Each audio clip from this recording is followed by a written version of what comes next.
Take a look at this little camera here. My idea is to find out how that mechanism of Fuji actually works, so I can rebuild it. And we're gonna try to take a look inside of the camera, dismantle it, and yeah, that one I got for cheap. Actually, a furniture market, furniture house, I don't know how they call it in Vienna. And they sell the Instax Mini for 49 euros, including one pack of film, so that's actually pretty okay from the pricing. Yeah, but I think we're just gonna start off with the stream. And yeah, that's the first test stream. I hope that works. If there's anything not working or something like that, please tell me. I don't know like yet. It's like the first time, so could be a lot of problems still. And yeah, we have to set up, like when I switch camera, it probably just switches black for a second, but I hope the rest is fine. And I think if you join Discord, I'm in the Discord channel, I think we can't hear you in the stream right now, but I can hear you on the headset. So yeah, let's see. Good. Yeah, some words to the camera. Like, I haven't used that camera at all, so to open it you just do like this, and the lens pops out and the electronics push in.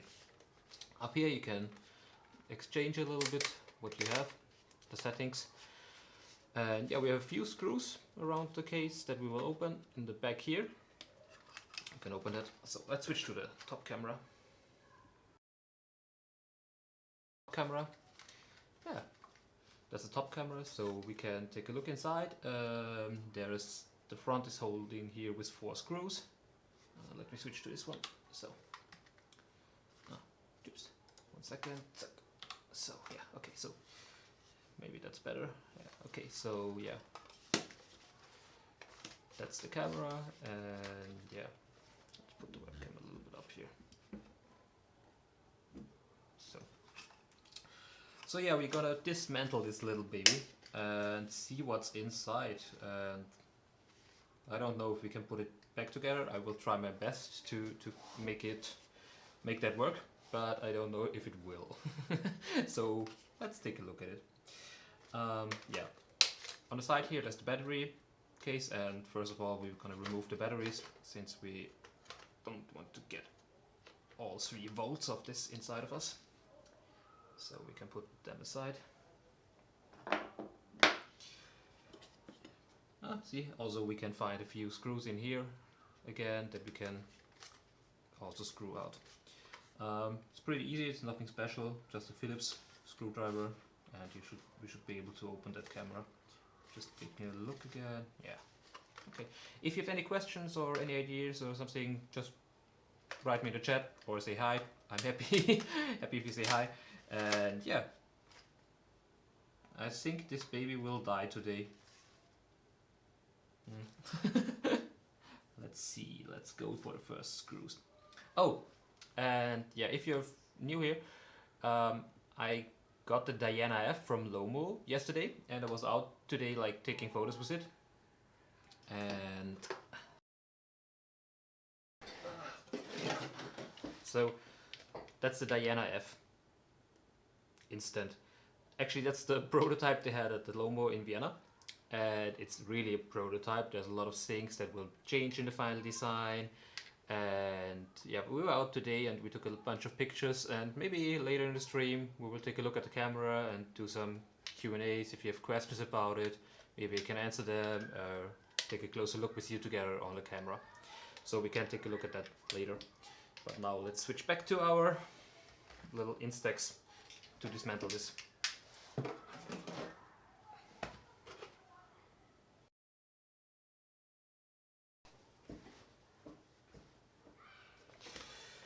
Okay, screwdriver. Let's start at the bottom. Okay.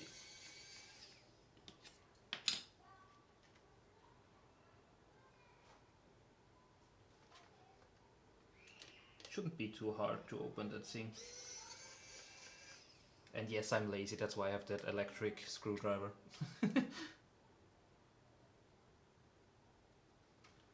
One, two. There's another one here.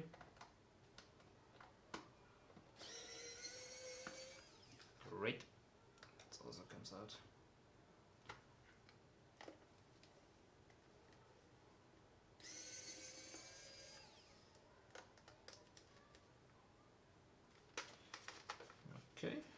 few more here.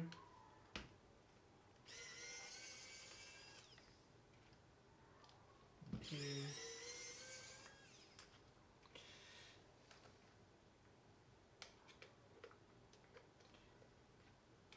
Damn, okay, that's a long one.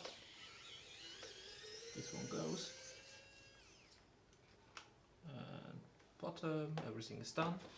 Let's take a look inside. Is there something that we still have to get out? Doesn't look like, so we have one left. Don't know if that one will fit in here. Yeah, that works. So.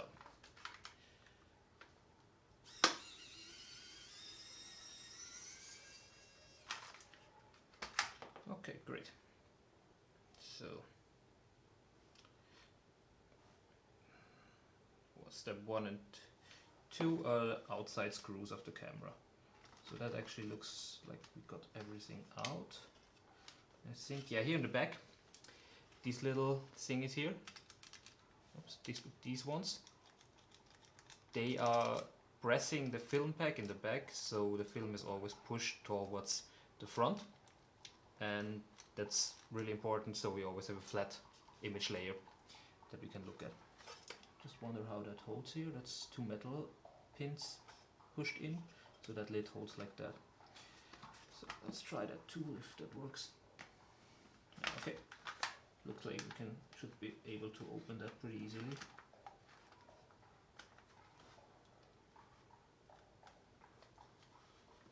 Am I missing some screws? No. Okay, it opens here already. Not sure if I should maybe unscrew the lens too. Maybe that's some part that's holding it in place. So let's change that one.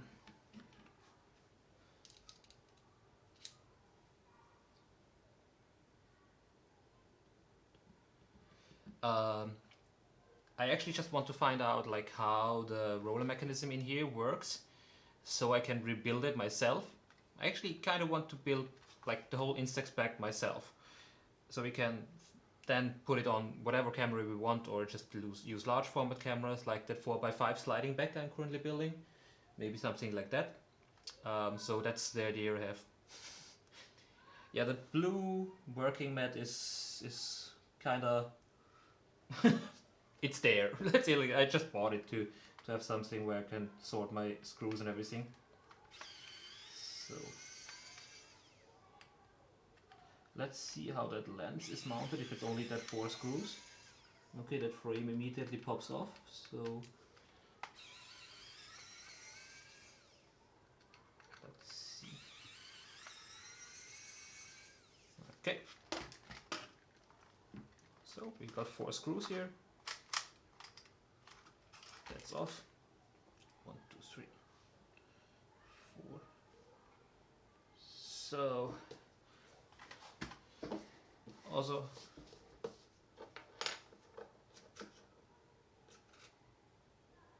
no, the other way around, Carla. The Instax lens won't cover 4x5. Like, at least not this one here.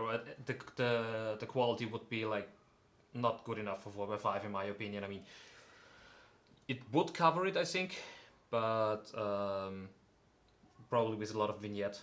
I can show you something like the Diana F, this one here, that we are testing for Lomo right now, or that I'm allowed to test. Has a fish eye and something else. So let me grab these images. And where is the vignette? So we're shooting a lot of images already. And yeah, that's the telephoto lens. And as you can see, that has a really round vignette. Hey, Revolt.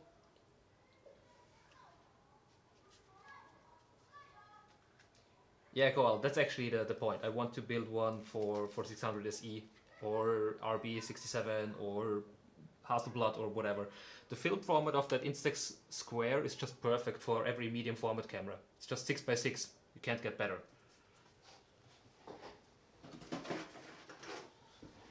So guys, if you want to join in, I'm also in Discord. If you want to have a chat, like I should be in the live stream chat. I just limited that chat room for 5 people, so max. To shoot film, do you mean like to shoot instant film or real like 35mm film or medium format film?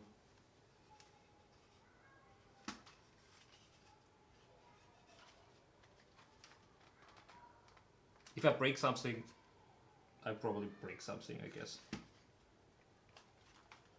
Don't know where it's holding on up here. There's some metal things in here. Don't know if you can see them. It's too dark. Like this. And there's 2 little metal pins here. I don't know if that's screws or whatever. Instant, it's actually 20 by 24 inch. So like... Let's go here. Switch. Did it turn off? Let me see.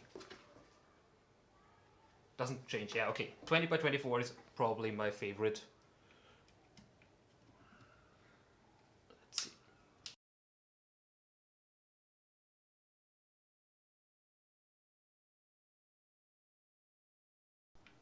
Yeah, okay. So 20 by 24, that's like this size here, that's my favorite size.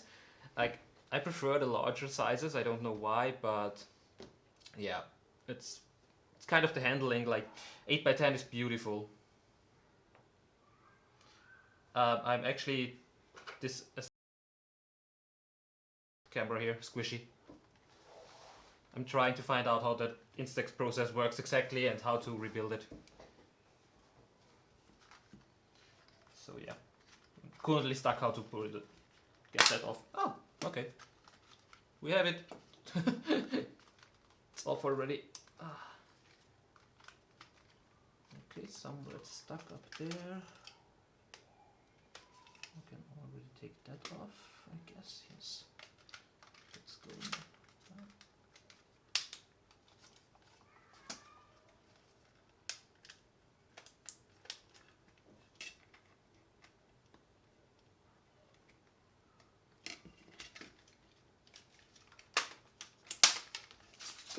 You lost something? Back in a second.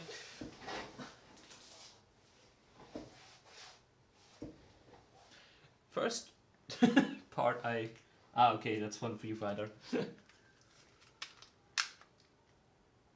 There was one screw hidden. So under this here, under that little thing here, oops, under this little thing here, that's covering the top, there's also one more screw that we need to take out.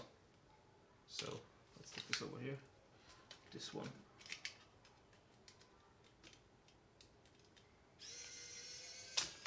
Ooh. Good, that also belongs here.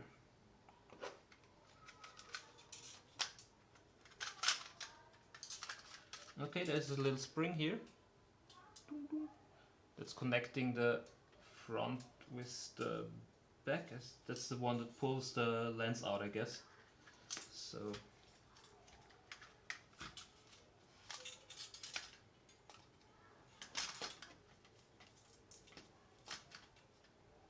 okay, that's locked somewhere in that thing, so probably it's easier on to hook it off here on that camera.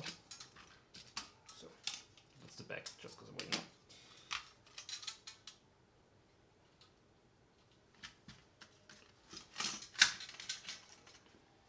Here it is.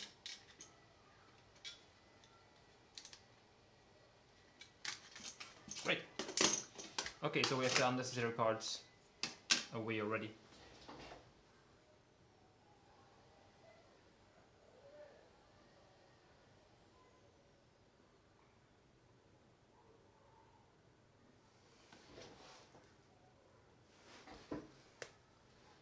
Yeah, the fireworks video is with the 8 by 10. Yeah, that's my scener. That's the baby in the back here that you see at the videos in the office. Okay, that's from that button here. Let's see how that was mounted. Like this. Okay. So shutter button here. We're gonna put that also up here. Parts we don't need anymore. There's a lot of things in here, but the main part we care about is this part up here. So this is the main part we care about. It's the rollers, and I'm wondering how that works actually. So you can see these screws here. These were the two metal points we saw before, and they actually hold these springs in place, and the spring pushes the rollers down. Okay, so let's get that closer. Can you see? Okay, so like this. So there's these two springs here, and these springs are held in place with two screws that are coming down from the top, and these push down the rollers to give it the right pressure. So that's the really important part here. And there was still some electricity left. Woo. So how to electrocute yourself in a video. Okay, so we have to voltage here. So let me grab that here. 1 second.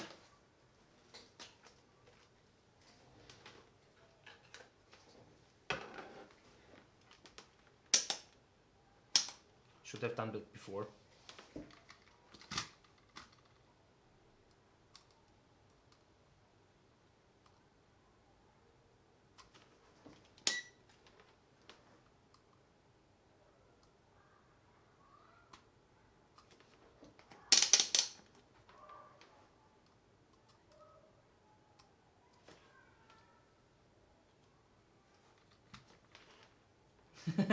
Yeah, I try to be careful, but that's not a lot of electricity, so it just tickles a little bit.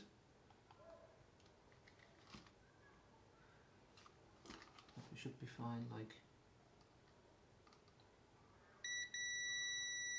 Okay, here we have a connection.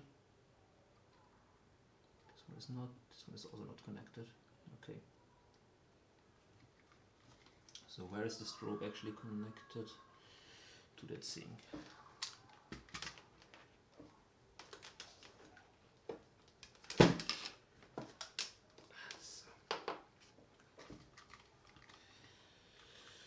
I don't know which parts we should disassemble first to get to that. So the lens is the thing that we don't care about at the moment, so we could actually just unscrew this part. It's held in place with two screws, I think, on the left and right. So let's take that out. Guys, if you have any other questions, just feel free to drop them in chat. I'm reading on the side. I'm trying to help out as good as possible. Is the sound okay actually? Like, can you hear me? And the stream quality is also okay?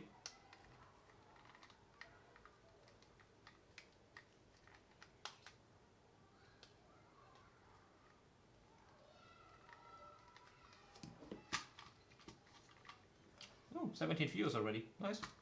Thanks for coming by actually. Hey, thanks everybody for coming by.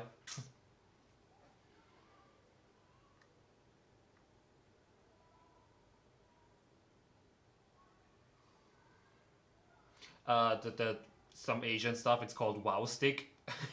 I just got it a few days back and I'm still not sure if it's necessary. Well, it's not necessary, but it has some nice functions and I'm just a lazy bastard sometimes. Maybe that's the good thing. So let's see. Kind of want to get that out here, but it's... okay, I think it grabs now. Or does it?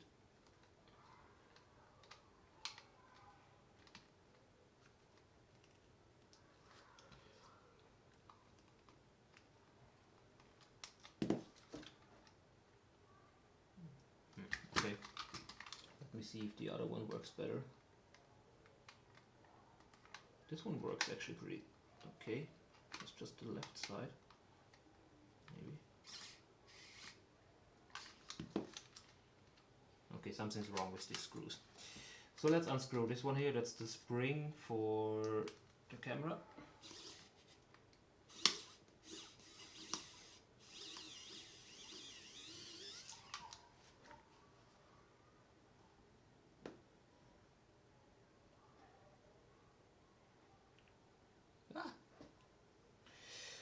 Guys, you have the chance to ask me any question now, so if you have problems or anything, just drop them in the chat.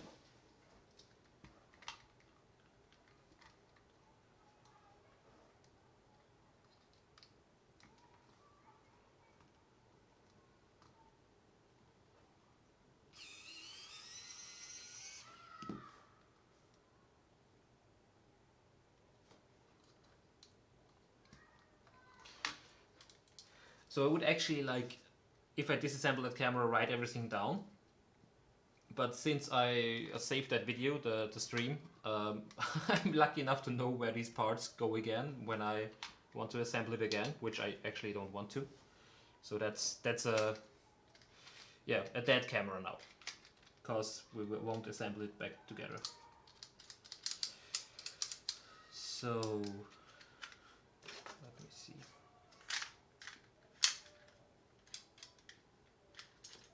So this little button here pushes up the lens. So this one here pushes up the lens.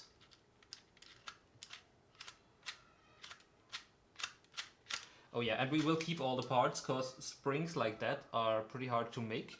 Springs like that here, they're pretty hard to make and find, so we could maybe use them in our construction just for prototyping. And if you can get resources for free, why not?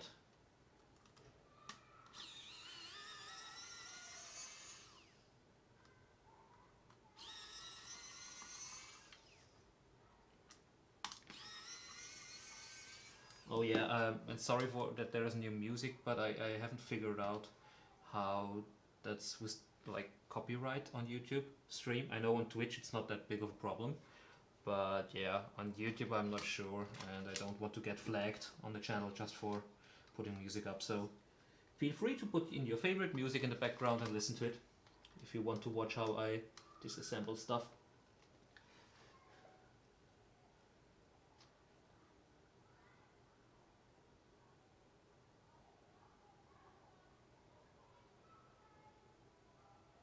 Squishy, what's the problem with the film? Like, or what's the problem? Why can't you get it to work? Is it too bright or too dark, or where are you struggling with?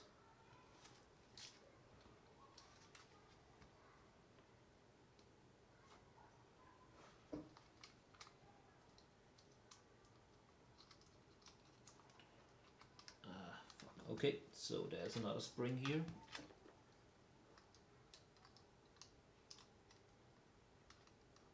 In place like this. Okay, that's that whole plastic part here that goes up and down. So let's try. That mechanism is locked in place here.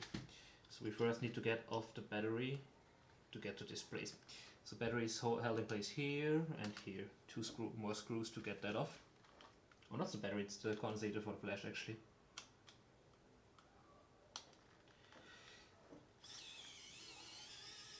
Like, what my biggest interest is that there's a gearbox inside that actually makes the transition from the stepper motor to the rollers, and I kind of want to find out how that works. So I'm not a professional engineer. If somebody is like good at that, feel free to help me. I'm just like a stupid guy trying to find out how that stuff works.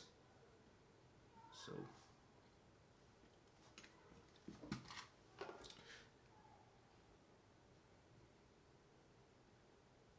they come out black, completely black. But did you try the cameras with an S670 film? Did the S670 film actually work? I mean, not that the camera is broken, then even a 600 film won't work.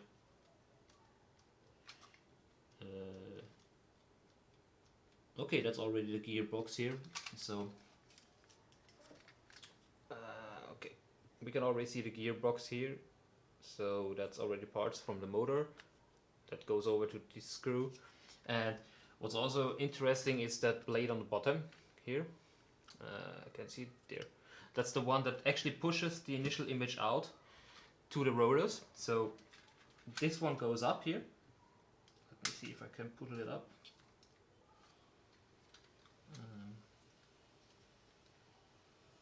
there's a spring that holds this in place.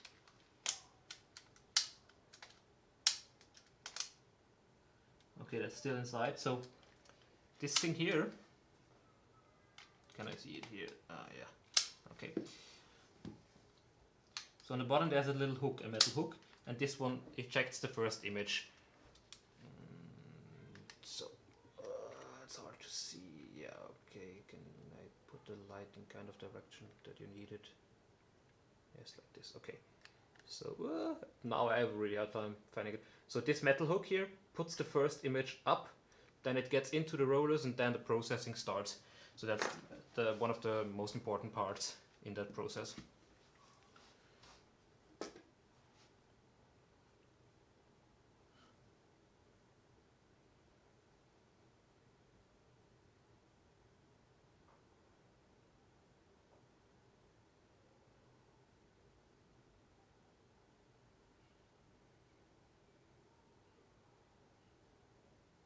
Okay, so Squishy, I think you should really test it with an S670 film. If that doesn't work, or like just test it with an empty pack to see if there's anything other wrong. But yeah, it could be that the camera has a problem. Yeah. Okay, Buke, bye. Hope to see you in Discord soon. So, what do we have here? That part looks important and I don't know what it did. Okay, I think that's for the film counter. Something like that, so that we can pull out now. And that spring too. So yeah. But why do we actually need to buy a triple pack? I don't get that. Or was the triple pack for the 600 film?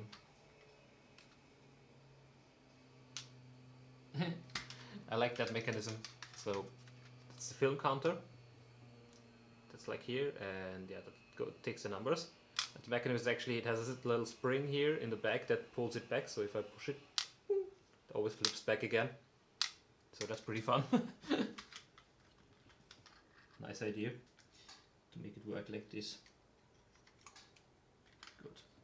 Another spring we could maybe reuse. Can we? Oh, okay, yeah. And that wheel. Okay. Sorry if I make little breaks in between, but I still have some problems with my elbow and can't hold it too long in one position. Okay, so the motor is held in place here with two screws. These have the main engine, which has a little, I don't know how it's called in English, but like snake-wise metric here. And this like, so let's see. Can we go to somehow exposed to light? Yeah, okay, this here goes to the next wheel gear. So it's different gears that translate to different strengths. And yeah.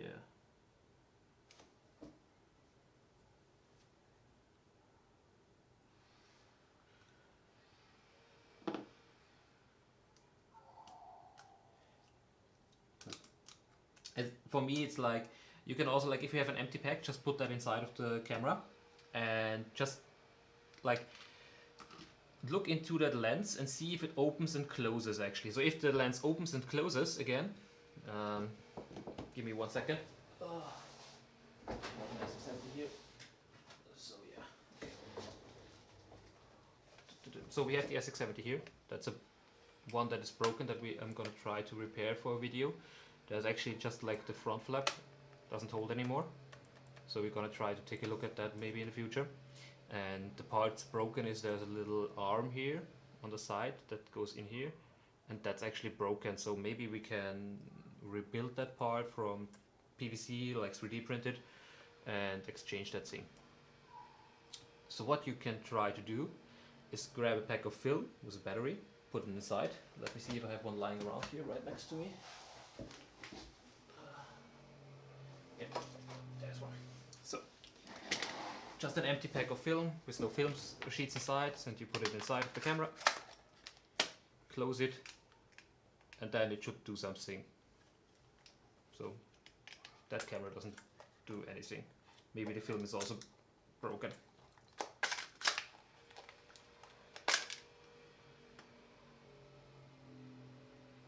Yeah, okay, so I have to take a deeper look at that camera, but yeah, just put it inside, take a few shots and look inside of the lens here. Yeah, and if that lens opens and closes, you should be good to go.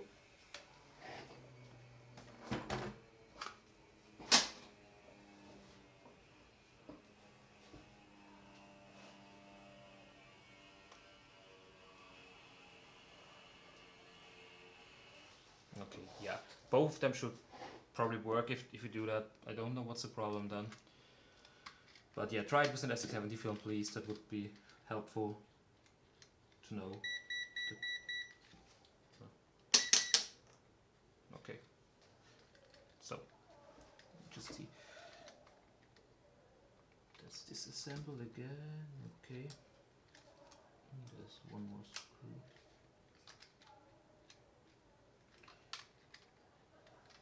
Okay, I'm not really sure if I already want to remove that big piece here, but we can remove the wiring of the battery holder here and remove the condensator from it.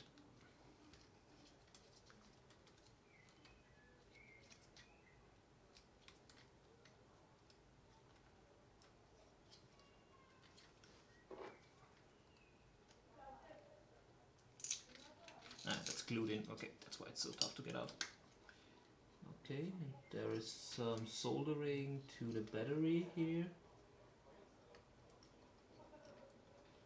So that's the battery contacts, and we can clip them off because we don't want that anymore.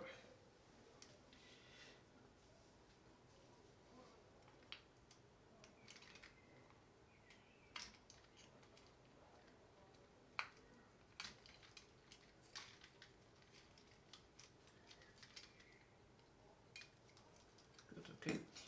And then there's one little thing that's also glued in here. Could that be the light meter? Let me see. That part is right here to the strobe. So that could actually be the light. No, that's the button. Oh no, that's the shutter release. That's the release here, the button. So let's put that off again.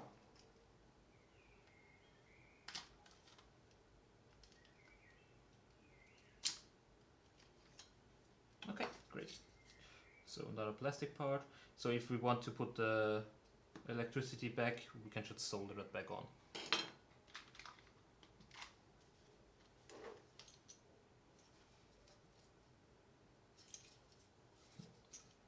Interesting, they had the LEDs back here. And these LEDs back here light it up here. So there's a little plexi acrylic glass inside that wires the front parts to the back parts. A lot of engineering goes with one of these cameras. And I'm trying to do something like that myself. Okay, call me crazy. Just something in between.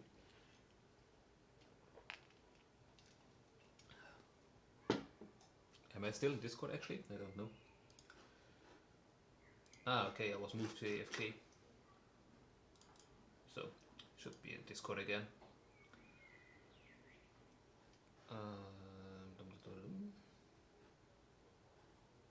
Window 1, window 2. So, so I'm back in Discord again. Dropped out because I was in. So.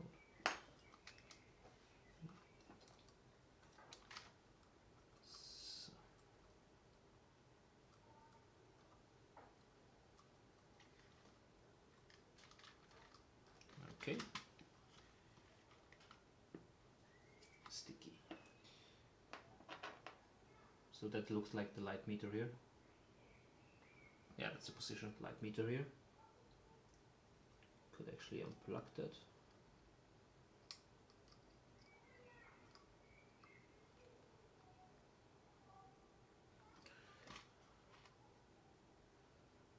Sub, I'm actually taking apart that Instax Mini to get a better knowledge of the process, how it works, so we can rebuild something like that ourselves. And my main interest is the process of how it gets pushed towards the rollers and how the rollers are held together to squeeze the chemistry on the image.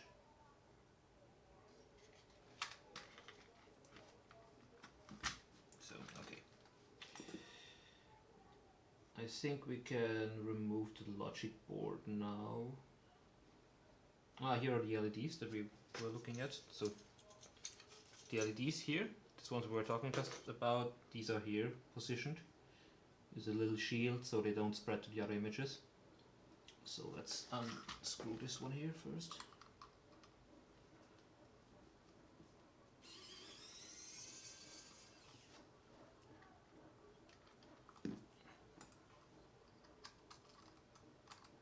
Oh, longest screw. It's still somewhere stuck, or is it just glued on? Okay, this one here is the second one.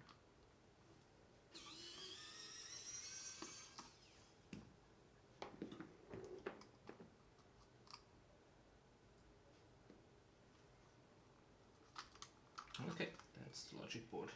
So, all cabling. There's a lot of cabling actually here.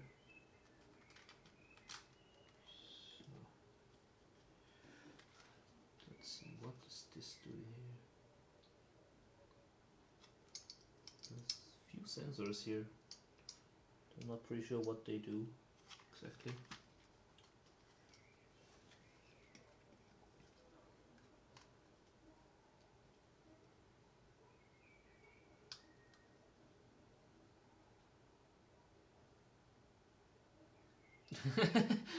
Well, how was it stored, the film? Do you know that? Or like, was your seller, like the person who sold it to you, trustworthy and kept it in a cool, dry environment? Or was it a nobody and you just bought it on eBay or something like that?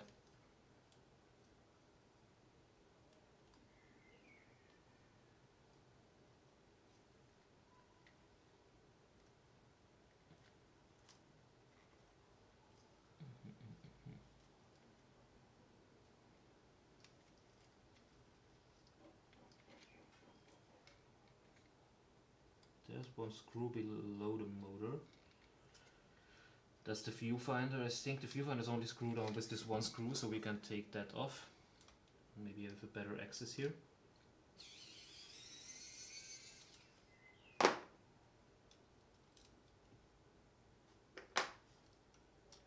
Yep, great. What's the LED in the back? Oh, it just shows you. Yeah, there's the LED that shows you in the back. I'm taking apart an Instax camera.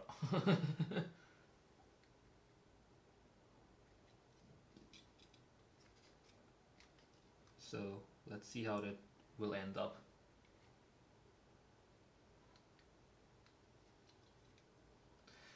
Well, you have to try it, Squishy. I don't know, like, it's luck. I have some packs that are like still, I think 90s and they are working, but I have packs that are like late 2000, like latest productions, and they're dry because the storage wasn't too good. So worth a try. But I mean, what would be the option? To sell it to somebody and then he's like the idiot to have film that's not working? I mean, yes, there's a lot of people doing that, but I don't like that idea.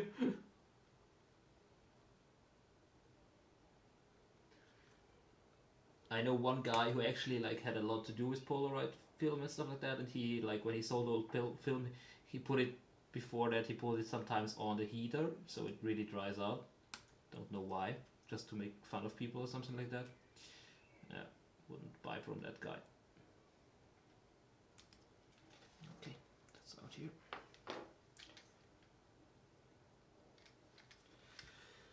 Okay, so got kind of a lot of electricity out already.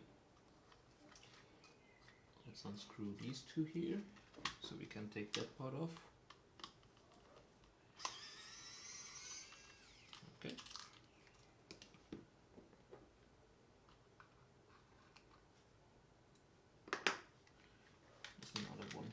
I hope that's not holding the gearbox, but it looks like it's holding the board. Okay, to get to this one I need to take this off. So let's take these 4 screws, they're holding the lens part on the camera. So these 4 screws here around the camera, this one, this, and there's 2 more on the top. We're gonna take them off and they should actually release the lens part of the camera.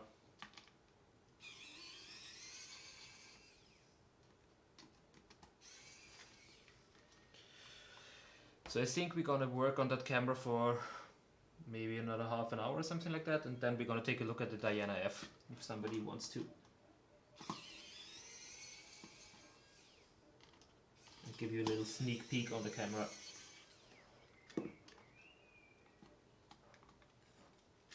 Okay, one more screw here on the side that holds it in place. Yes. Get the sensor off here. Good.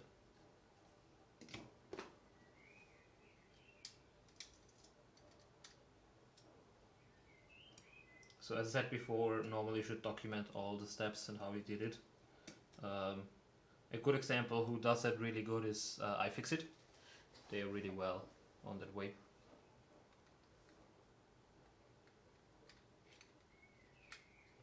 So, okay, we can put that off here. Nice, all the electronics here. Just the engine here and another sensor. And we have the bellows here. These extend. So these bellows are really important because this is light tight PVC.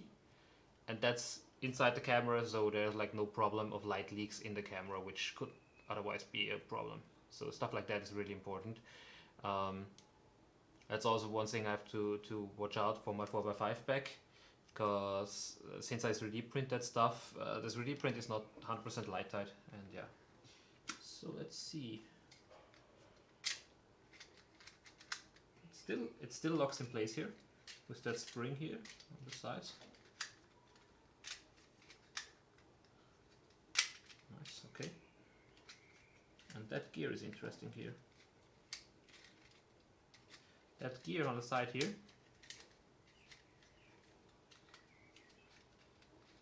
Does it rotate while? Doesn't rotate while doing that, but it's also not even locked in place. And when it's here, that's interesting. So there's this little gear here on the side. Hey, Lee. Hey, Fel.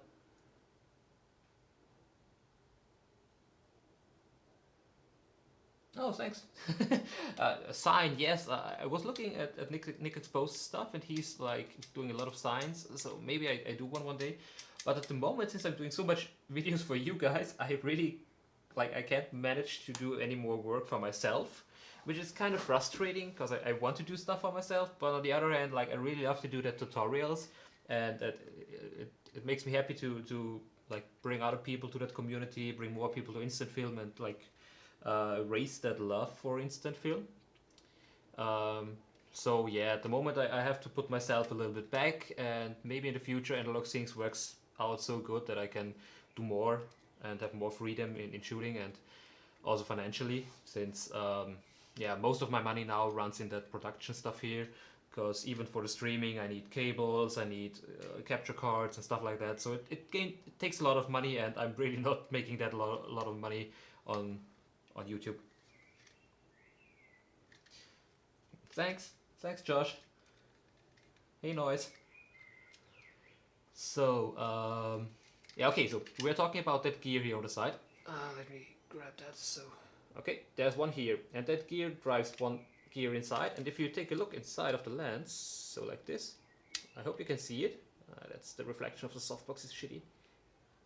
So you can see inside there's something switching. And it's actually changing the aperture of the lens, so how much light it takes. If we take a look at the Diana here, the Lomo camera, it actually has the same mechanism inside, so that has an interchangeable lens. And if you take a look now, here it's easier to see. Camera focus, please. Yes, okay, like this. So here it's closed.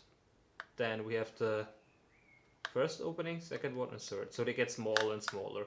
And this gives you from most light to the less light. And yeah, the lenses just mount like this at the moment, so that's it. Hey Emily, hope you're doing good. Okay, so the motor is our next part. The motor is held in place with two little screws in here, so we're gonna take them off, and then the motor should be able to be pulled out, but I'm not sure because it has this gear on top that I'm not sure how it's mounted to that motor. So let's see. There's a lot of grease here, so yeah, that engine needs grease, a lot of grease, as my grandfather would say.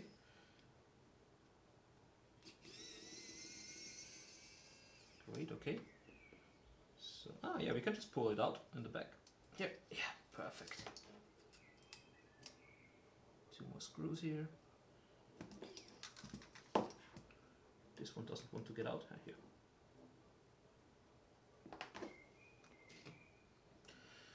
Okay, that's looking pretty good. So we have one more cable connected to this part. That part is held in place with this screw and maybe another one. So let's give it a try. Should I put the webcam somewhere else? I hope that angle is kind of okay. Like, I can put it a little bit closer, but don't know.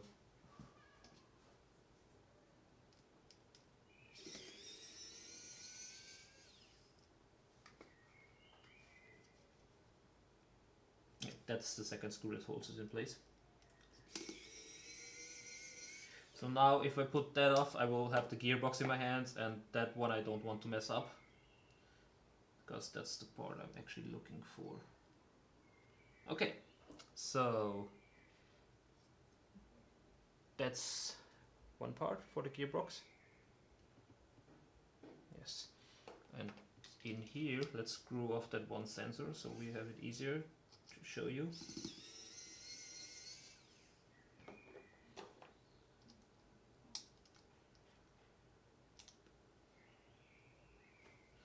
Okay, great. So electronics aside, I have to get somebody else to take care of that.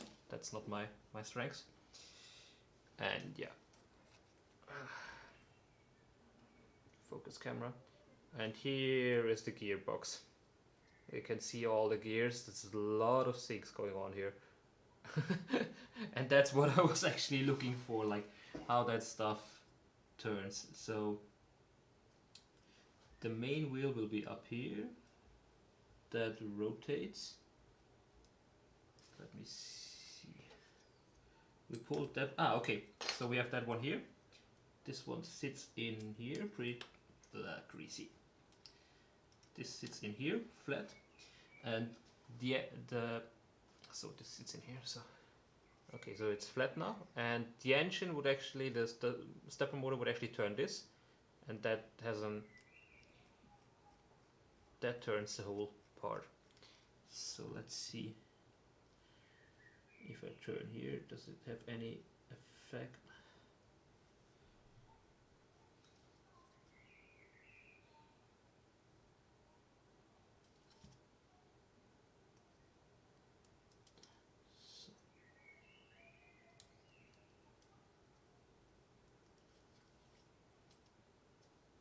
Let's take this one here.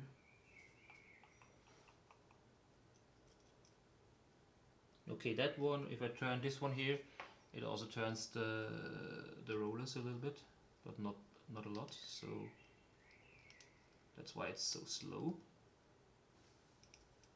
Interesting. Okay. Messages. Okay. So okay, this one has a bigger traction. So that's both wheels. Both wheels are connected. We're here. This one goes to that, and that has both wheels connected. That's interesting. Okay. So let me grab that. Push. I want to get that inside here again. So. Okay. place, and that one also into place. So now we have the basic mechanism of the camera out here, and we could actually put the engine back here with that one wheel and see how if it works, and it should still throw something out. What I'm looking for now is how that little hook on the bottom we were talking before is actually working. So there, I see there's another spring here, and I guess that spring somehow connects to it. And yeah, we will have to open that cover here of the gearbox, and I'm kinda optimistic that everything will fall apart as soon as I put that cover off. So let's give it a try.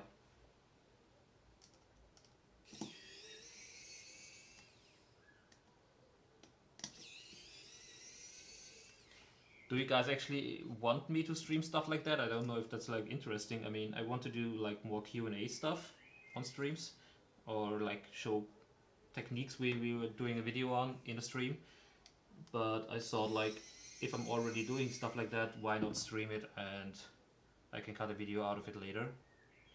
If I've at some point really managed to reproduce that stuff.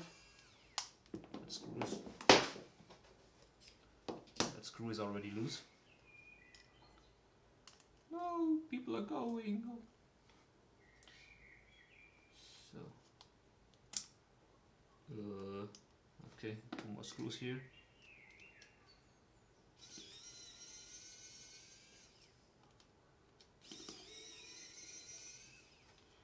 So,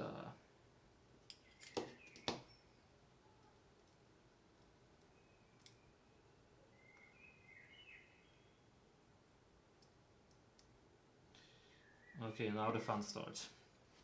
So,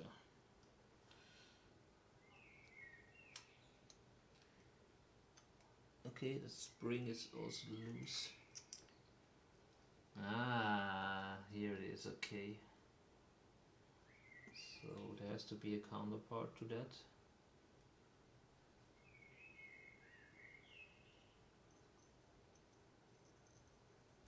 Let me see.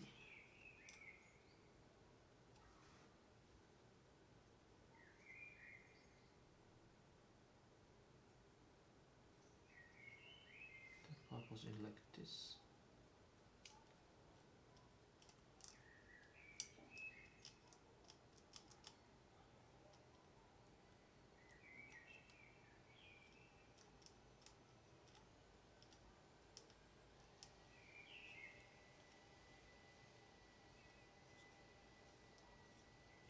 Okay, so that's like, that hook is just pulled by that one gear here, and that has a mechanism to pull it up.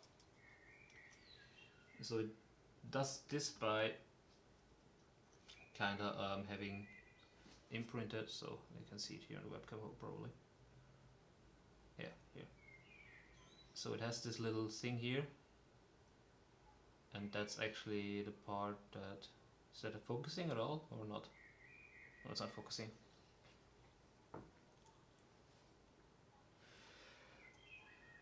Yeah, so, okay, let's take a look here, that's better. Yeah, you can see there's a little mechanism that makes that part move up and down, and that's something really important. My first thoughts on how to do that is actually just make a little pusher on the bottom, since I think the target audience for the bag I will build is more of a technical or more advanced audience, and they should be able to just push on the bottom to pull that frame forward, and then just start the rollers with the engine. So that's like an easy mechanism, and we don't need so much technical stuff in that gearbox. And the gearbox only needs then the transaction from the stepper motor to that to the rollers. The rollers are up here. So that's the first gear. We're gonna put the gears over here for a second and just disassemble it. So let me make one more detail image of it. Okay, that's the gearbox. Looks pretty cool. Okay, let's start taking it apart. 1, 2. So as you can see, these gears, can you see? Most of them have 2 layers. So that's like how they interact with other gears. This one only has one. This one here, it's obvious. Here you can see it pretty good. So that really has like two different gears. It's small one, the big one. So yeah.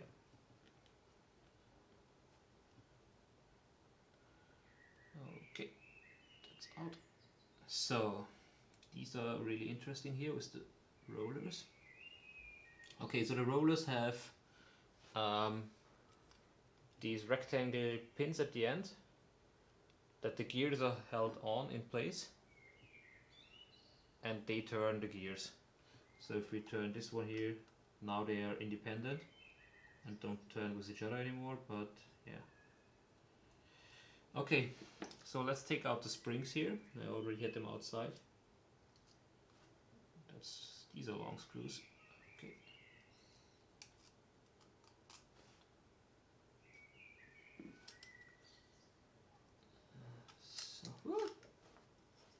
Other parts.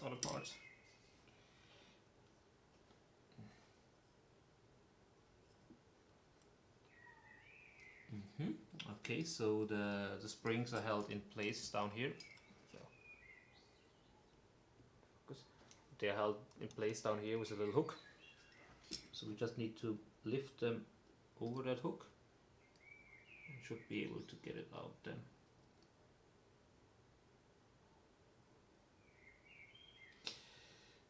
So guys, I'm planning on, guys and girls, hey Emily, sorry, or hopefully more girls watching since we have not a lot of them.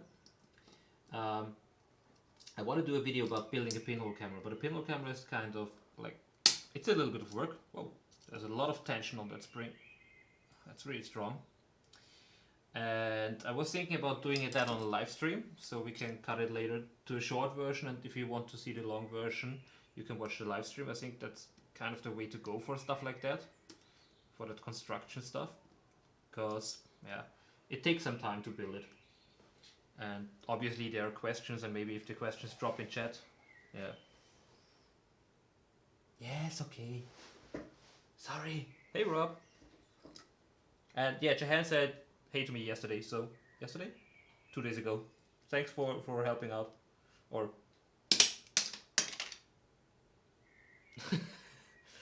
okay, there's a lot of tension on that springs. Found it. Still here. But yeah, these are the springs that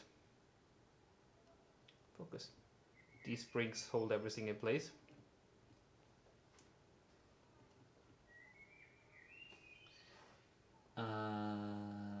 So we have the two springs here.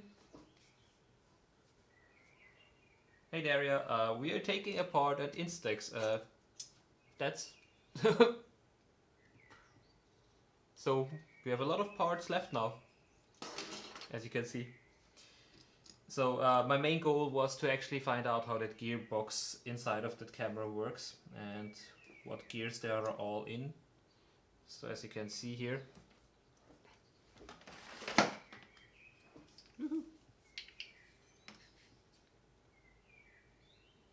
does it focus? Yeah, here. So that's all the gears that go into that one little rotor thingy.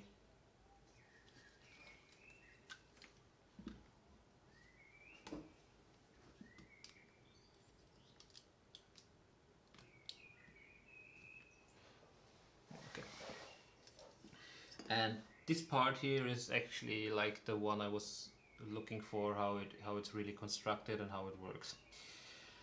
And if we take an Instax image, let me grab one from back here. That's a square image, but doesn't matter.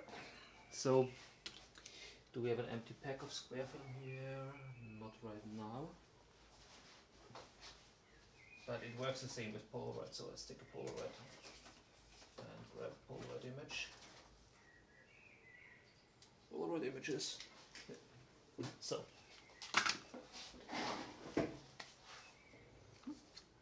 I'm reflecting here. So let's take our dummy. Yeah, it couldn't work before because it's actually an I-type film. So, yeah. Okay, So let's imagine that's our film pack. We have to layer the image on top. I want to build my own back so we can shoot on medium format cameras and stuff like that. And that's why I need to get the process of how the rollers work and how all the mechanics work so I can rebuild it myself.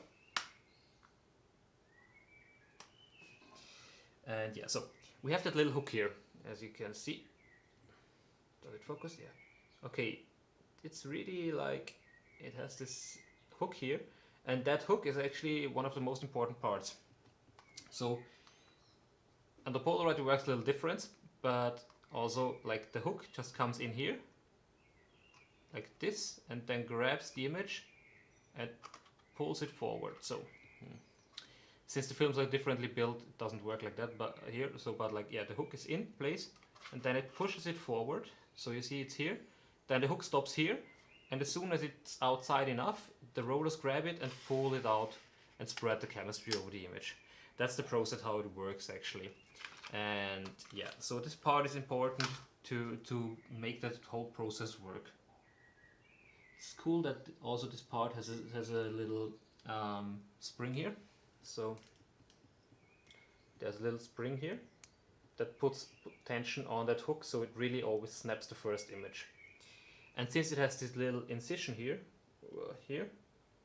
it's really hard that it takes a second frame. It only takes one frame that fits in here. So it grabs that first frame like this. So can you see it? Camera, here. Focus, yeah, it grabs that first film and pushes it away. So that's how the hook is actually in the film. It goes like this. Oh. Wait a second.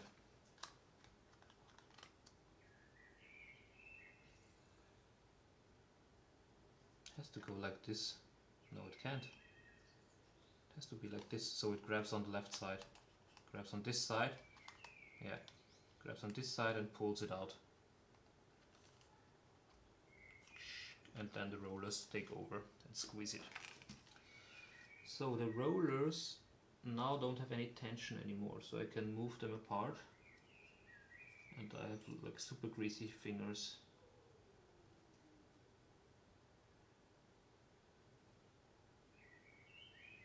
Yeah, because Instax film is actually like, it's exposed through the top somehow. Don't know how that works, but it's strange. It's also like with that prototype camera I have here. The rollers of the prototype are not perfect yet, so you see that that's how it looks when the chemistry is not spread completely on an Instax film. Okay, just something to drink. Okay, so let's pull out the rollers. What's our saying? Always keep your rollers clean.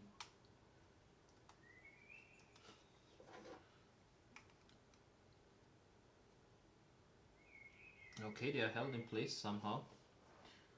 Let me find out. There is a little metal here. Oops. There's some metal here that holds it in place, I guess. Okay. One part is out. And that part is on the other side too. That's the one holding the springs actually. Good, 2 parts more. Let's put them somewhere. It's good that these silicone mats have so many things to put stuff. Okay, let me see. Yeah, here it is. There's this little copper thing here that holds. That's actually like the rollers have incisions here. See here, and they are held in place by this copper thing. So let's put that out. Oh! We have the first roller. Let's pull the second one. Now we can pull that out. Okay, that's something really interesting here. And these rollers, so let's get it here. Focus. camera. Ah, yeah, here. So maybe you can see that the rollers, they're not completely clean as the ones from Polaroid. These have some kind of roughness on it, and I know that Impossible also tried to recreate something like that, and I'm wondering what that thing is. Is that close up enough? Ah, yeah, it works. You can see that's some kind of like coating that gives the rollers grip on that image, so they don't slip when it tries it. And it's really kind of, it kind of feels like sanding paper, not strong sanding paper, but it feels like that. I wonder why it's not scratching the image, but it should have enough tension to just pull the image through. So this is the holder for both the images, both the rollers. So now we would actually have our two rollers that we can reuse. The problem is how to produce, like, I think it's possible to 3D print most of these parts here. Even that metal hook is possible to be 3D printed. Some kind of powdered, yeah, Rob, but I don't know what it is. It has no regular pattern, so wonder how it's made. And it's hard to scratch off. Interesting that this one has here a little golden coppering, or like golden ring. Should be missing. Don't know what that English is. But yeah, these are the rollers, and these are responsible for most of your image. So these spread the chemistry pretty good on the image. And yeah. Well, who wants to build? And I have a starter kit giveaway. Who wants to build his own Instax camera? Scream if you want one. I send it to you. Press, yeah. Thanks, Rob. So since we're taking everything apart, let's completely disassemble that thing here.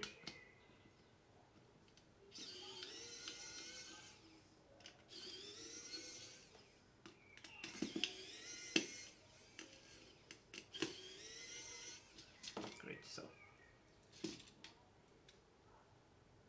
so these things here, they are responsible to push your film towards the front. So yeah, these are pushers, and they have a little spring here in the back. Yeah, and that little spring here, that just makes the pressure. It's just holding place like this. I always wonder how that stuff is assembled.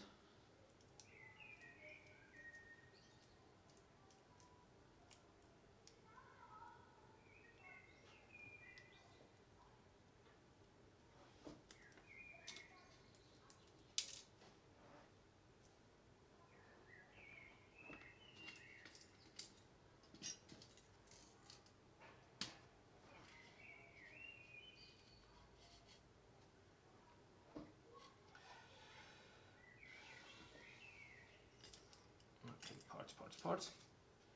So why is there, okay, they had to cover this part here. That's actually, that holds the back in place, and that's just a light tight PVC part that tightens that little gap here. I guess they need that from, like, for production to be there. So that the viewfinder, how is that assembled? How is that pushed in? That has two little knobs here. Sync should be able to pull that out. Oh, yeah, great. You think what that will make? Will make like a beautiful flat lay image at the end.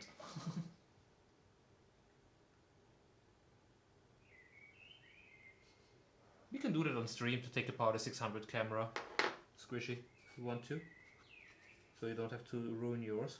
I'm sure I get a broken one somewhere pretty fast.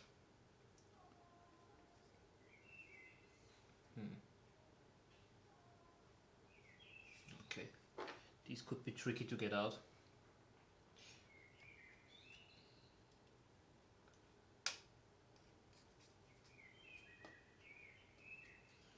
So these are two metal pins here.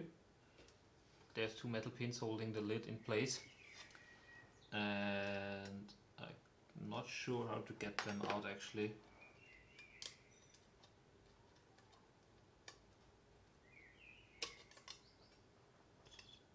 I think they are made not to be pulled out again, ever. Maybe to be put in again, but not out. Okay, let's leave that part.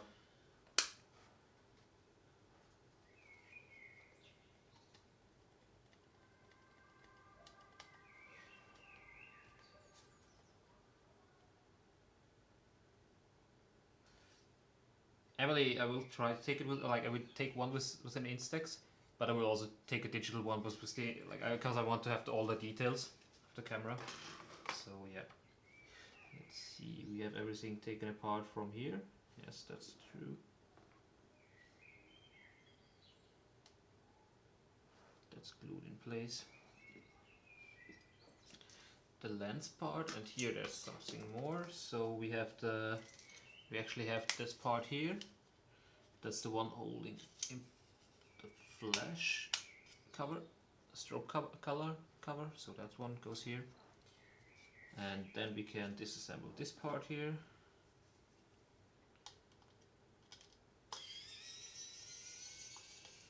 Oops.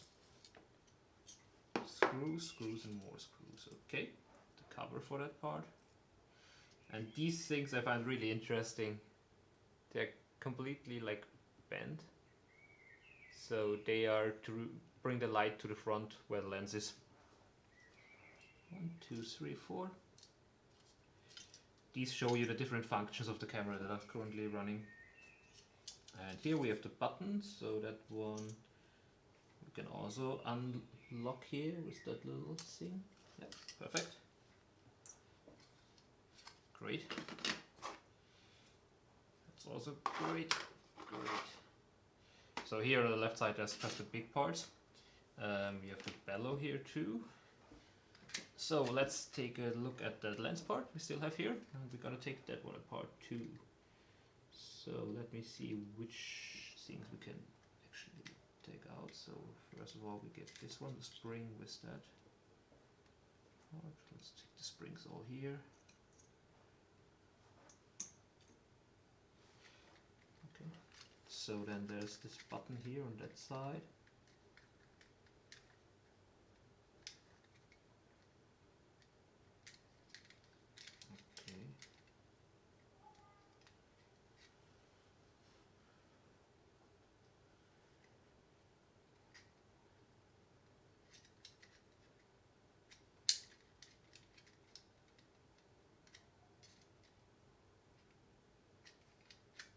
How is that held in place?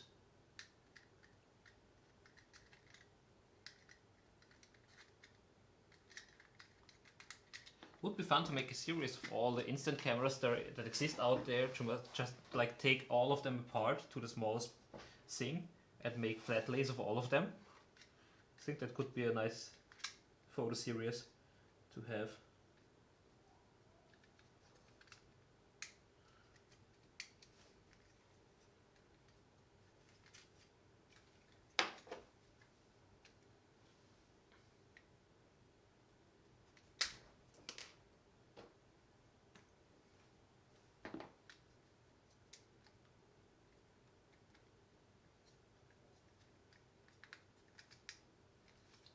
So I'm just stuck here. Ah, perfect. Okay, great, one more part. So that's the raw lens here. And now I'm wondering if I can get these screws out, because before they weren't moving a lot. So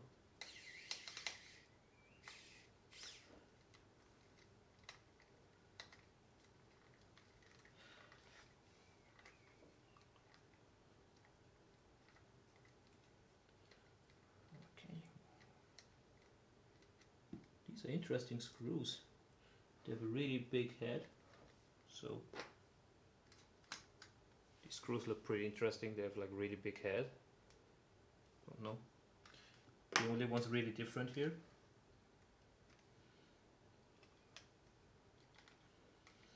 and they're really strong in there.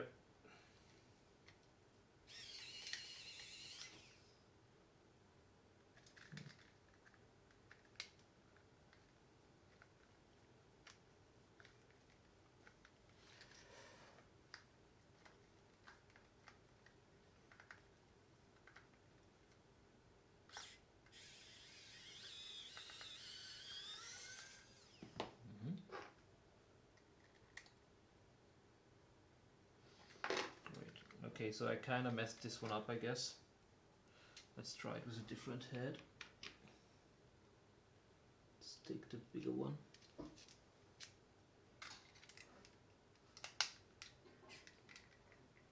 Yeah, this one that's a little better.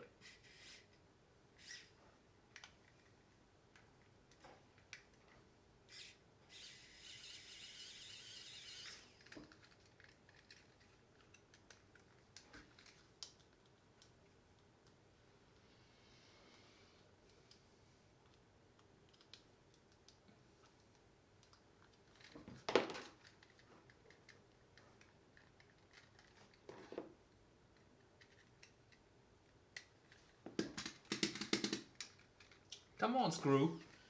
The only one that doesn't want to come out.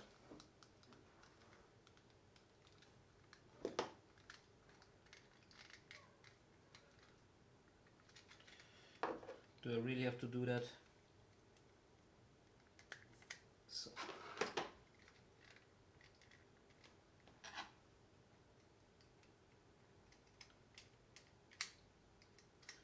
I don't want to turn on the tremble or something like that on stream, because that will be just horrible for your ears.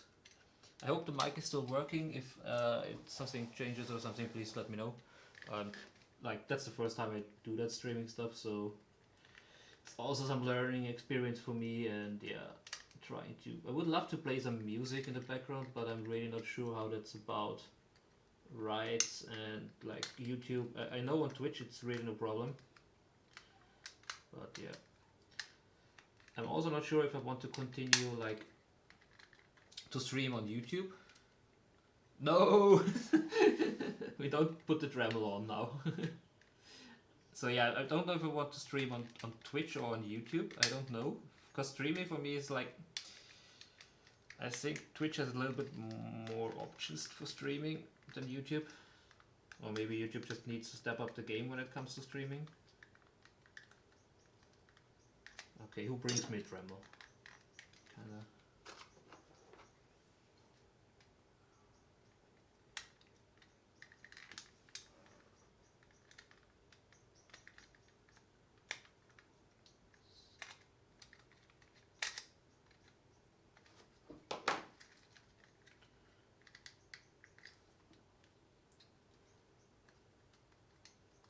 Damn, that stuff is hard.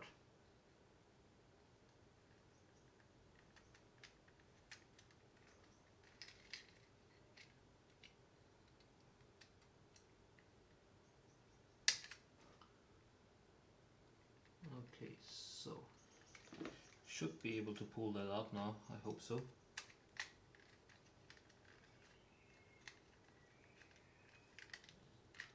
Yes, finally.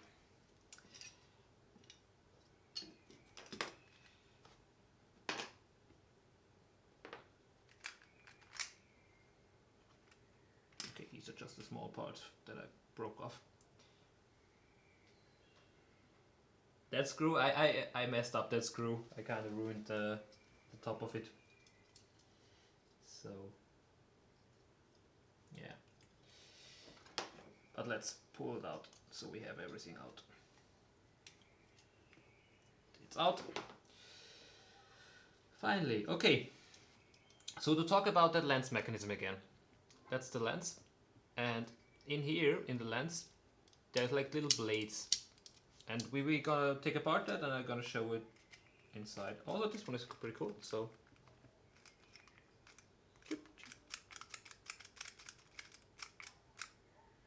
Love that mechanism. Also something special in my opinion. So, I'm gonna take that as a second part, and first we're gonna take apart the lens.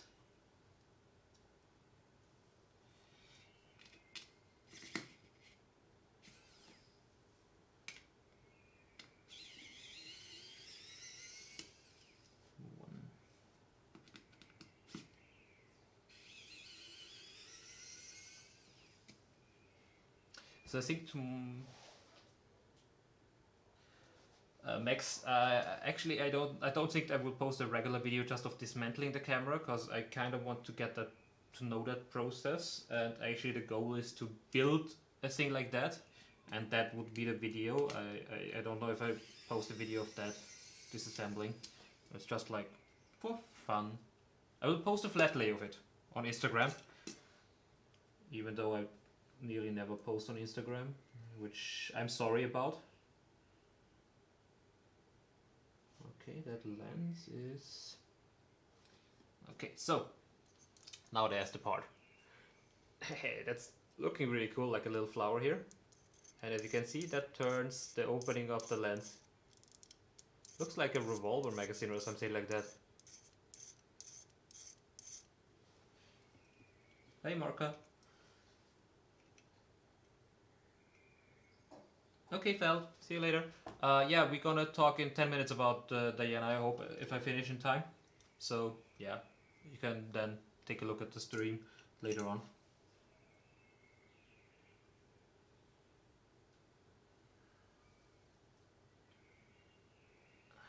So another spring, another part, and yeah.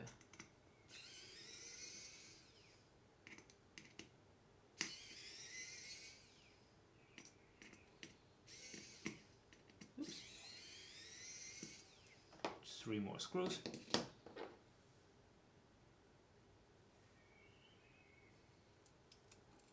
Oops, hold that in place.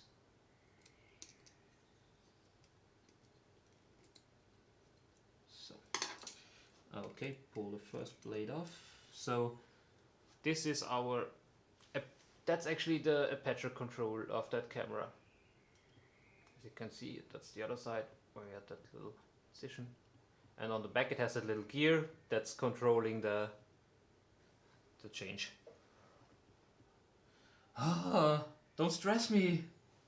I'm an old man, I need my time for that stuff. Oops. Gearbox. Gear. Not a big part. Oh, that's interesting here. So, can you guys guess what this is? This here?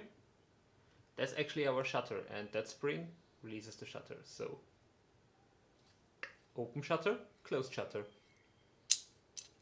Oops. I'm 33 years old now, Rob. So, that's our spring. That's the spring that actually makes the magic happen and exposes the image. That's all of it. A little shield that makes the exposure. Another gear here. And there's another glass lens in here. That's the back lens. So you can see there's a lens inside. That's great. Can I pull that out?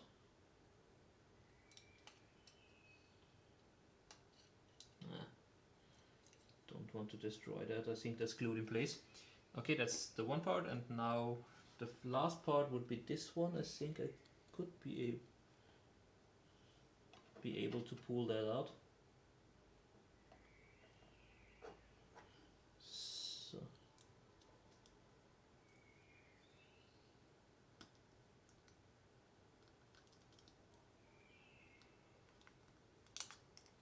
Okay, it's locked here in place.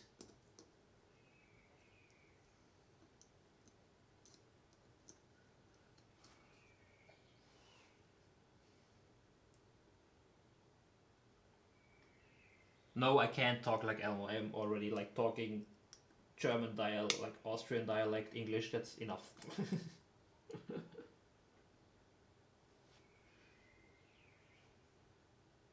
Hello. Oops. Something's over here. But like, I managed to hit it here. So. Okay. And the lens looks... Oh, here we have the lens. Let me grab it. Come here.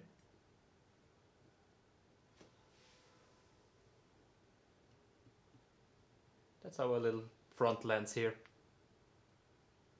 Nice. Okay. Except for the electronics, which are this part here. I kind of have to unsolder that. I'm gonna do that off stream, I think, because I have no ventilation here right now. I think we are kind of done. Can I get something off here? I can get this one off here. So 3 more minutes for Diana. Oops. That looks good. Okay, that's our electronics bundle. Looks amazing, huh? I know. Okay, I'm gonna make a break for 2 minutes, put you on break screen to put all that stuff away, and then we're gonna be back for the Diana. So don't run away, I'll be back in two minutes.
Okay, can you hear me, guys? Sound is working. Guys and girls, sorry, squishy. Come on, let's keep everything there.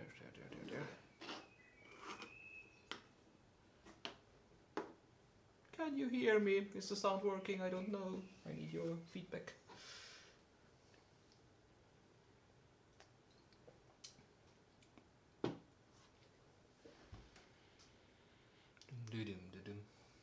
So, yeah. Okay.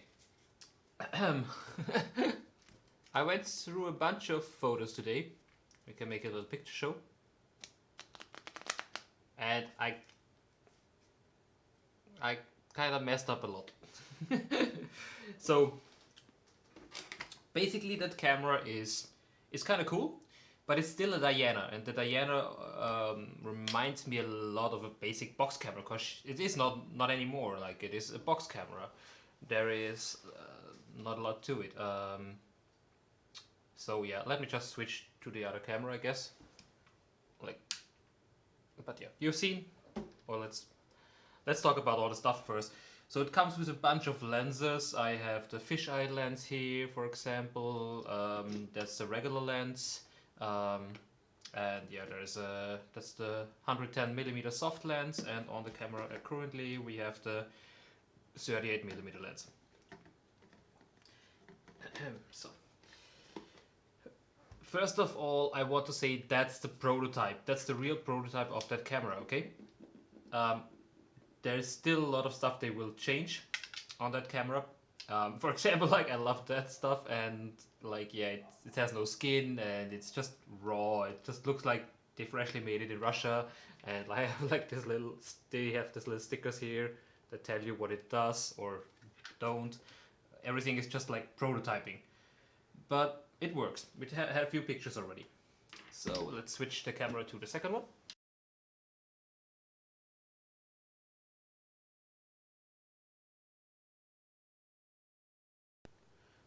Okay, working. So now you can see me again. Okay, so the Diana, what do I think of it? Well, I messed up a few pictures, and we have to think about, like, we have that camera uses Instax Square film. Instax Square. And if we read the technical specifications of that film, which are not on the package, I think. Yeah, or here it is. This says ISO 800. And that's something you have to keep in mind. If you think about that lomography Diana cameras, they are yeah, they don't take a lot of light in. It's f16, patch 16. It's the most open one, which is kind of okay if you think about it on ISO 800. Then you can still work outside. I was also having the problem that actually, like, I took one picture in straight sunlight, and that's one thing we have to take a look at. Give me a second.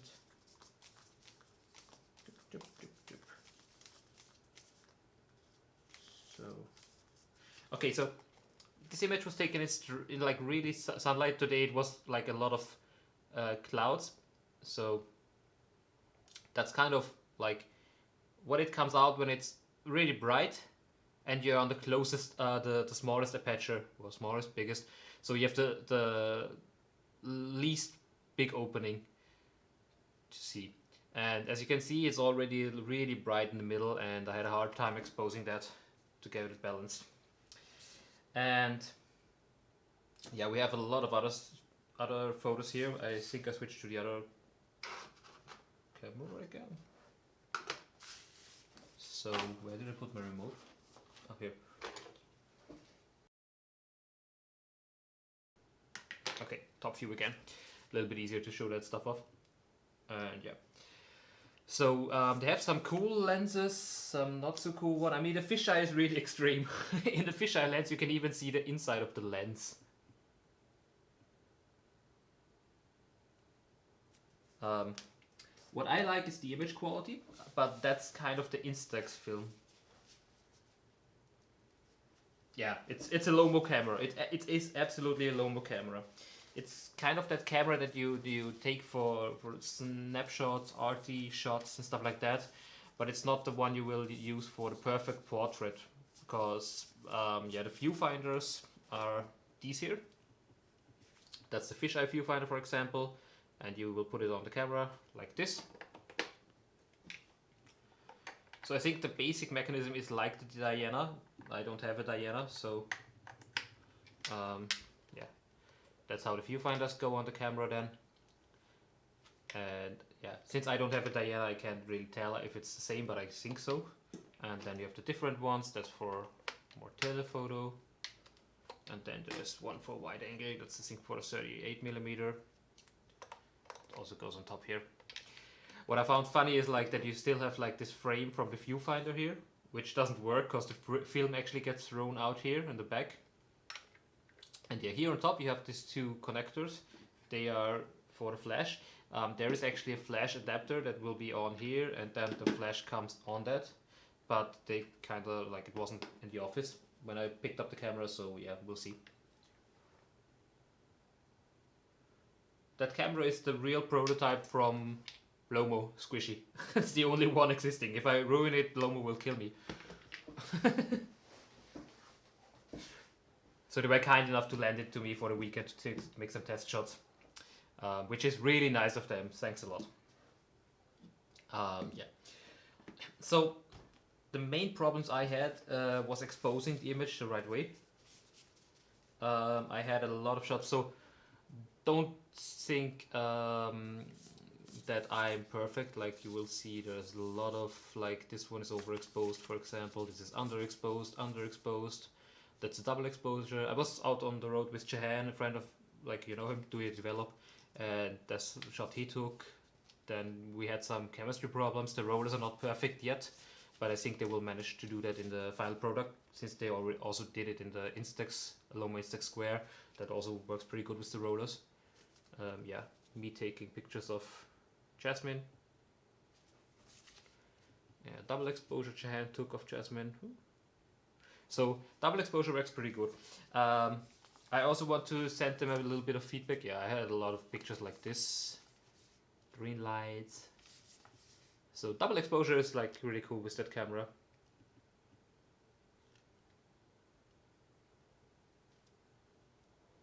So that works pretty good. The fisheye, this one I like. I didn't know how wide the fisheye actually is, so I ended up being in the frame. But I kind of like the picture. And yeah, a few more. There's a tree. Yes, okay. So yeah, my favorite lens was actually the, I think it was this one here, right? Yeah, the 38mm, this one. That was my favorite lens for today. What I don't get is like these lenses have focusing distances, but on an f16, like focusing distance is pretty, yeah, not mandatory. You can just always go on infinite and have a pretty nice image. But yeah, in the end, like, I will send them a little bit of feedback for the camera. I hope they kind of still in that process where they can like make something out of it. Because there's a few things I would make different. I don't know, like, so question in the room, okay? What would you think, like, with this camera? Do you want to release the film as soon as you pull the shutter? So let's close it. Should the image be released right now? Or should it be like on a film camera that you take the image and afterwards you pull the button to eject the image? What would be your option? Just waiting for you, and then I'll tell you how it works now. Because it's now turned off, it doesn't do anything.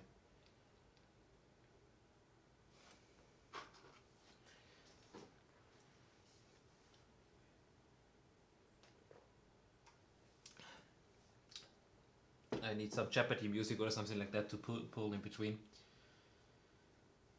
Squishy, Rob, you're there. Emily, you may be also there. Please give me some feedback.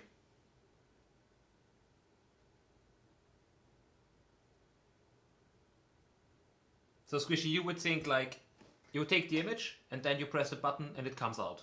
It's not like as soon as you push that button that the image gets ejected.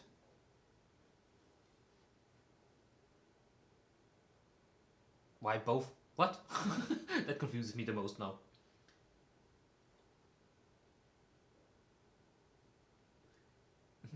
I'm asking, like, you take a picture, so let's put the lens on the camera, okay?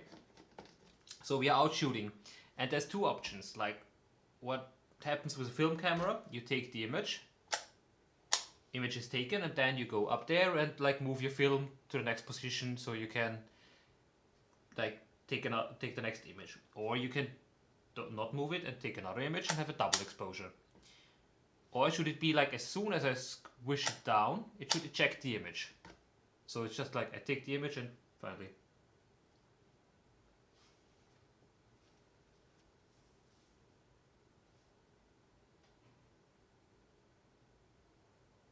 Okay, so to clarify that now.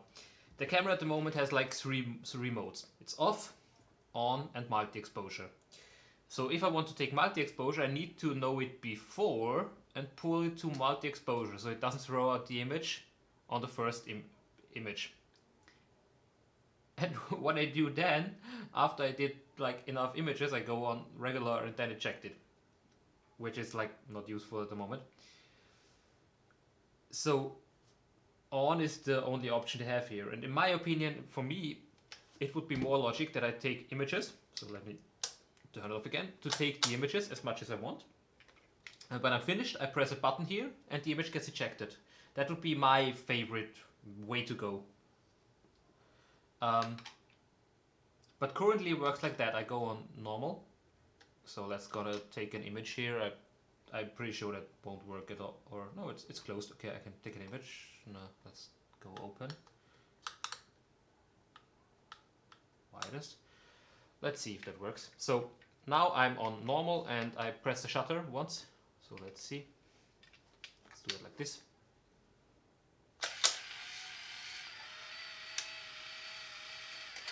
And it throws out the image immediately. You can here see that's like the little roller problem they still have on the prototype. They will fix that for sure. And for me that it doesn't work out too well.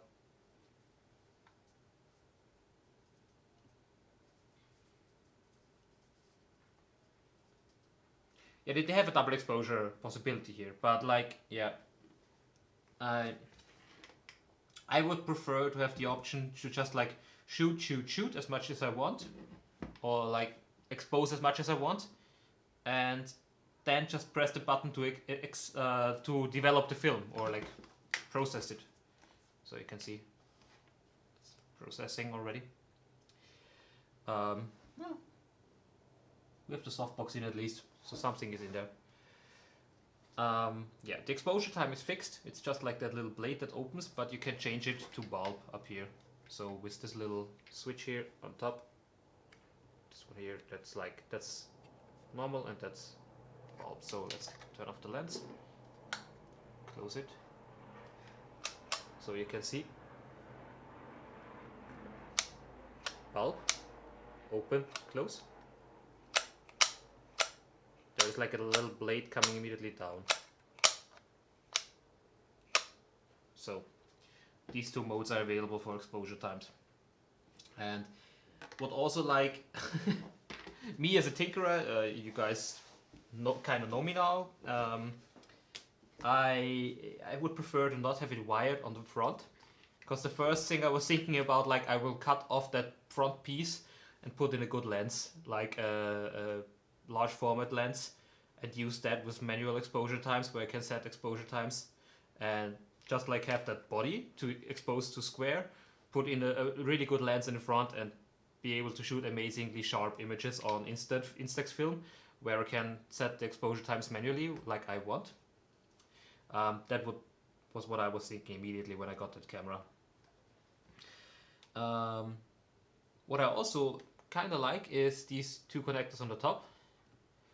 If I don't change the lens, they are kind of handy because you can actually connect it to a strobe. I haven't done that yet.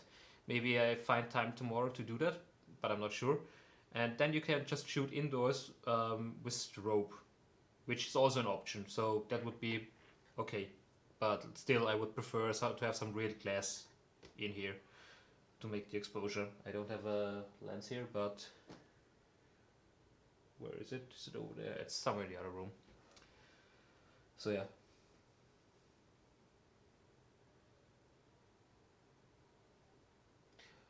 Yeah, don't worry. I only have like 10,000 followers now, but like just watch other people. Like they have 1 million followers, and if they do a live stream, they have like 200 to 300 people watching. Don't worry. That's normal.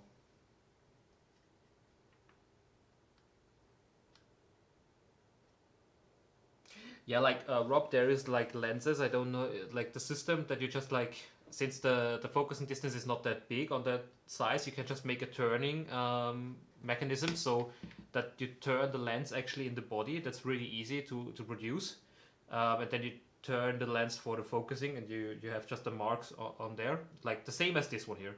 It's like exactly the same mechanism, like as this here. So we turn it, and it extends a little bit. Let me see if one of the lenses does it a little bit stronger. Nope, nope, nope, nope, nope. And okay, this one is the strongest. So, can you see it?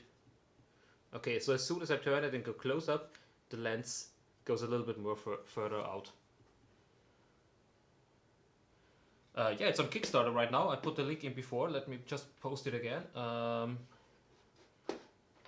So here's the Kickstarter campaign.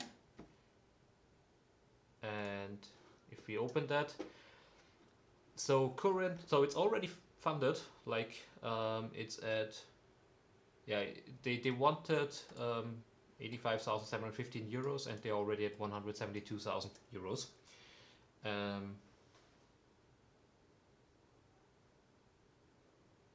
Yeah, you can, I think they should be interchangeable, Emily. Like I think it should be the same lenses as on the Diana Plus. So that should work across. And yeah, the basic set here is 70 bucks. Classic camera. I mean, 70 bucks is not too expensive to have a processing unit that works. So in my opinion, I would just invest the 70 bucks to buy that back and build something on it. But that's my my quality, or let's say that's my approach to quality. I want the best thing to have, and if I have that body and I can cut it off and just put like the RB67 that I'm getting in there to shoot with it, like hell yeah, I'm gonna use that. Like why not? I have the perfect exposure then, and it shouldn't be too hard to do. Yeah, it also has batteries down here, so like there's two. Fuck. I'm really scared with this prototype sometimes, so yeah. But there's AAA batteries in here with minions. So yeah. Yeah, at the end, I think it's worth the buy if you are going to modify it a little bit, or if you just want to have something that's like this typically Lomo snap style. The quality is good of the image, so the sharpness of the lenses is pretty amazing. Let me grab one that I can put up close where I wasn't shaking my hands or stuff like that. So yeah, let's take this one here, example. So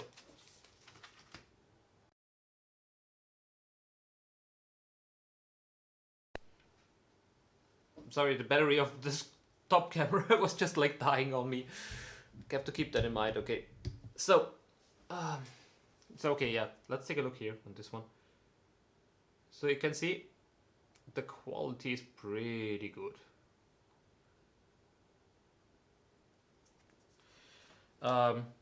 Yeah, at the end I will take a few more pics tomorrow, try to get some nice light. Today it was really overcast. Maybe it's a little bit better tomorrow, and I'm gonna make the video and release it on Tuesday, I think. So you guys know it up front. Don't know if I will leave that stuff in the stream video, but maybe I do. But on Tuesday there will be a dedicated video just for that part of the Diana. And yeah, I think that's it for today. Do you guys have any more questions to the camera or to anything before we stop the stream? Just drop them in the chat now, and I'm happy to answer them, and just grab something to drink right now. Wait.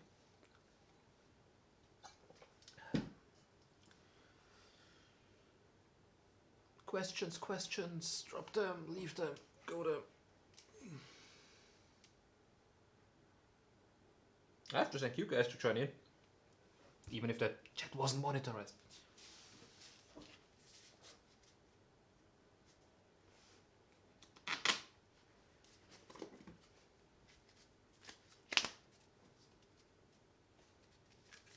Wait.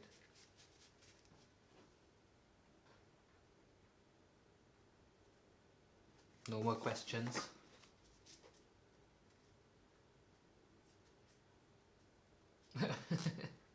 That's good. Love to answer questions. Yeah.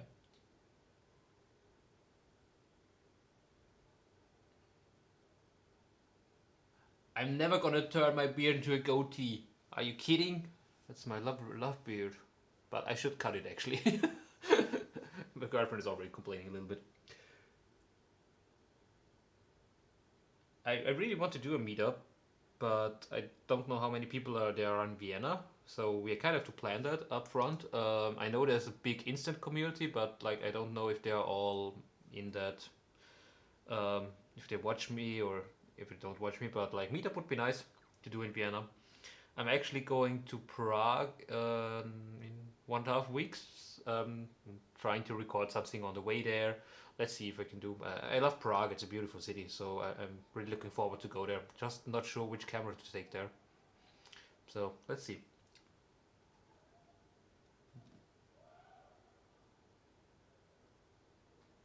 Full review of the Diana will be on Tuesday. Coming. Beard is the best. Thanks, Emily, for the ones I really like them too. The pinhole, like that's kind of like really fun, cool shot. The only thing that bothers me is that like it has so much that you lose so much of the frame. Why are so many of you living in the Netherlands? That's amazing. That like I need to go there. I actually want to organize a trip to the factory to film there, and yeah, maybe we can do a meetup in the Netherlands then. But let's see how finances go and how soon I can afford that. Anybody else? Yeah, Discord. Yeah, if you're not in Discord yet, you can join there. I should be in the voice chat still. Like nobody joined in, but maybe nobody saw me. Let me just grab. Oops. Discord. Yeah, I'm still live stream alone. Nobody wanted to talk to me, so yeah, I'm in there.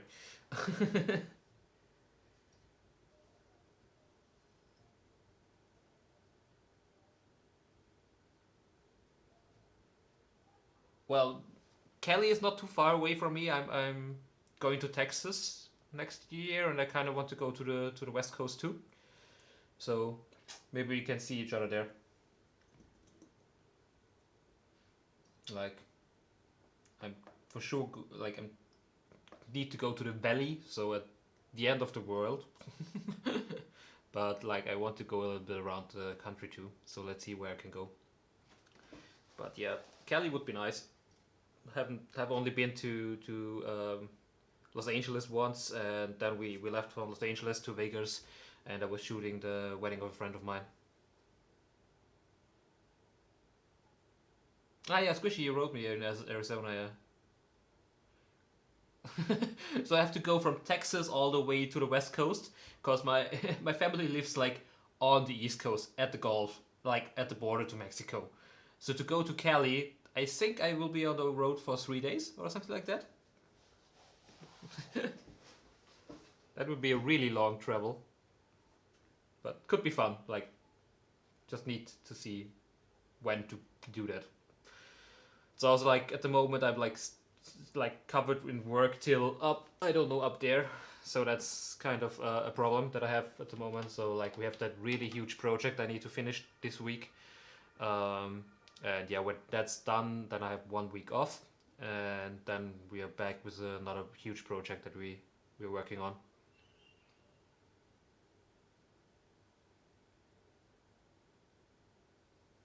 Let me see. Okay, my friends, thanks for joining in. It was fun to do that. Yeah, I think I'll do a lot more live streams. I kind of enjoyed it just to be like doing that stuff and people like joining in and asking questions. You're not that bored then. And yeah, if you have any more questions, just join Discord. Ask me there. I'm a lot of times in like Discord. I really like answer rapidly, and the community is growing pretty nice, and the people are really nice there. So also a lot of knowledge. So if you're not there yet, join in. And yeah, hope to see you soon. Okay, bye.